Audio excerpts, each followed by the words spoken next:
This is Pastor Merle Brockhoff with St. James Lutheran Church with the second of our videos. This one highlighting the pantry as we talk about Task Force for Future. I thought I'd give a quick tour of the past pantry facilities and how things work down here to help you understand some of the documentation that's a part of that flipping the script experience. Remember, the point is we already have a pantry, and flipping the script was about beginning to think about how we might look at the pantry not necessarily as something that we fund or do just ourselves, but how could it be expanded and perhaps become an income generator to the congregation. So we talked about the ability to write grants for that experience, to access outside partnerships with that experience. Now, we're not going very far in that experience because it seems to be difficult to get traction about. Our pantry volunteers are, quite frankly, very busy, and so trying to add more to them is a little bit more of an interesting thing. But I thought I would at least give you some directions as to how this pantry system works, so you know what is talked about in some of the documents. I am down here in the storage area in the education wing, and it's cold. It's outside right now about 0 in here.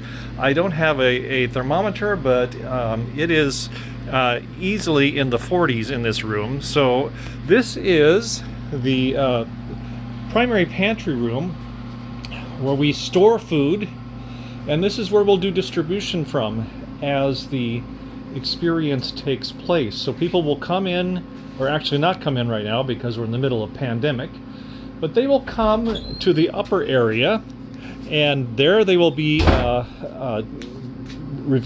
interviewed with a intercom from the outside, and they will get an order for meat and get some things put in place for that. Then the volunteers will come and pull those items and pull the boxes that have been already put together for them to be picked up. In the documentation that you'll see connected to this, you'll see how this space would be reconfigured a bit. Right now, the quilters have this side, and they have a storage area here, and the rest of this is held by pantry with freezers and with stock shelves and those sorts of things. What we would do in a remodel would be to split this building in half, have the pantry be on the north half of the building, and this area right here where there's pantry stuff right now and still a wall would be opened up, and this is where the quilters would be able to assemble and do their project group experience. The pantry proceeds down this hallway, then comes out into the atrium area of St. James. And if we were to remodel the downstairs for the Clay County Clothes Closet, we would be losing this space and the ability to use it as a staging area. I hope that gives you some visuals now to work with, and to look at those documents again, and to ask the question, how is it that we could make the pantry a little bit more workable?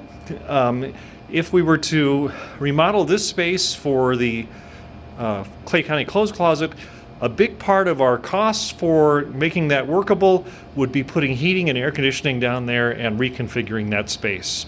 And there's some documents attached to this mailer that you can pull up to see how that space would be reconfigured. Thanks for taking a few moments to watch this today.